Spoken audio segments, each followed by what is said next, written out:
Iftari hii tumetoa kwa ajili ya utaratibu wetu tu wa kuftari pamoja, lakini nao watendaji basi wajisikie kidogo kwa kile kidogo ambacho Mwenyezi Mungu ametudiriki, nao wajisikie kwamba chama chao, viongozi wao wamewakumbuka katika kipindi hichi cha mwezi mtukufu wa Ramadhani. Mimi niombe tu kwamba sote kwa pamoja tuhakikishe kila mmoja anayestahiki anaendelea kunufaika na iftari hii, na kama kutakuwa na dharura ya aina yoyote basi tuko tayari kutoa mashirikiano ili kuhakikisha kwamba hakuna mtendaji wetu ambaye tumemwacha nyuma kwenye jambo hili. Niwashukuru wote waliotusaidia kufanikisha shughuli yetu hii ya leo. Mheshimiwa wenye viti wa mikoa, makatibu wa mikoa, wakuu wa idara, wakuu wa jumuiya, manaibu makatibu wakuu wote, na washukuru sana kwa mashirikiano makubwa ambayo mnatupatia serikali, na kwa hakika chama na serikali ni moja. Niwaombe viongozi tuendelee kutoa mashirikiano, na inshallah Mwenyezi Mungu atatujalia pale Oktoba tutafanya vizuri zaidi. Naamini kila mmoja akili yake imeanza kujipanga kwa ajili ya Oktoba ili tuwarejeshe madarakani viongozi wetu Daktari Samia Suluhu Hassan na Daktari Hussein Ali Mwinyi. Lakini Chama cha Mapinduzi ni moja kati ya vyama vikubwa duniani. Ukitaka kujua marafiki wa Chama cha Mapinduzi ambao mpaka sasa wanatutizama sisi, waangalieni ANC, waangalieni hawa Frelimo na vyama vingine.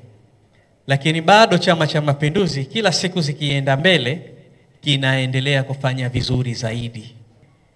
Nikiamini kwamba watendaji waelewe kwamba tunawathamini sana na tunaheshimu sana mchango wao ndani ya chama chetu. Lakini bado Chama cha Mapinduzi kila siku zikienda mbele kinaendelea kufanya vizuri zaidi. Na matarajio ya hao wengine, maana wanakusudia kwamba chama tawala kila siku zikienda mbele hichi ndio kiweze kushindwa, ni tofauti na Chama cha Mapinduzi. Chama cha Mapinduzi kila kikienda uwezo wa kushinda unakuwa mkubwa zaidi kuliko ilivyokuwa jana yake. CCM oye! Hii inatokana na uongozi imara wa chama chetu.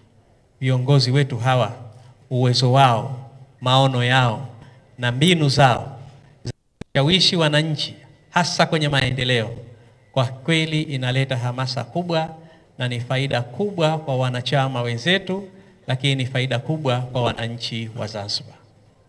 Ndugu zangu viongozi, leo tumekuja kutoa sadaka hii kama utaratibu wetu wa kila mwaka ambao tunafanya. Katibu mwenezi ameeleza sadaka hii inawahusu sana watendaji wenzetu wa Chama cha Mapinduzi.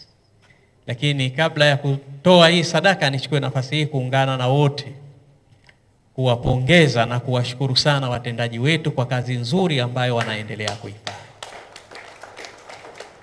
Kwa kweli tusipowashukuru hawa itakuwa hatujawatendea haki. Na mtume wetu Muhammad sallallahu alaihi wasallam anasema, man la yashkuru nasa la yashkuru Allah. Binadamu asimshukuru binadamu mwenzake, hata Mwenyezi Mungu hatamshukuru. Kwa kweli chama hichi, watendaji hawa wana nafasi kubwa ya kusaidia mafanikio ya chama chetu. Kama tunaona viongozi tunafanya vizuri, basi viongozi nyuma yetu ni watendaji, ndio ambao wanasimama kufanya yale ambayo saa nyingine hata ukituambia sisi pengine anaweza kutushinda kuyafanya. Watendaji wanafanya bila kuangalia muda, bila kuangalia kipato, bila kuangalia lolote.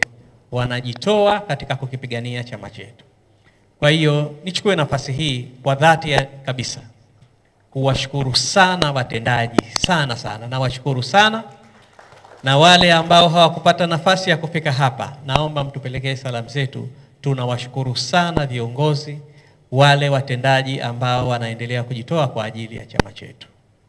Lakini pia niwashukuru sana wakuu wa idara ambao wanasimamia huko, wenye viti, makatibu wa mikoa, makatibu wa wilaya, makatibu wa wadi, makatibu wa matawi na maeneo mengine huko.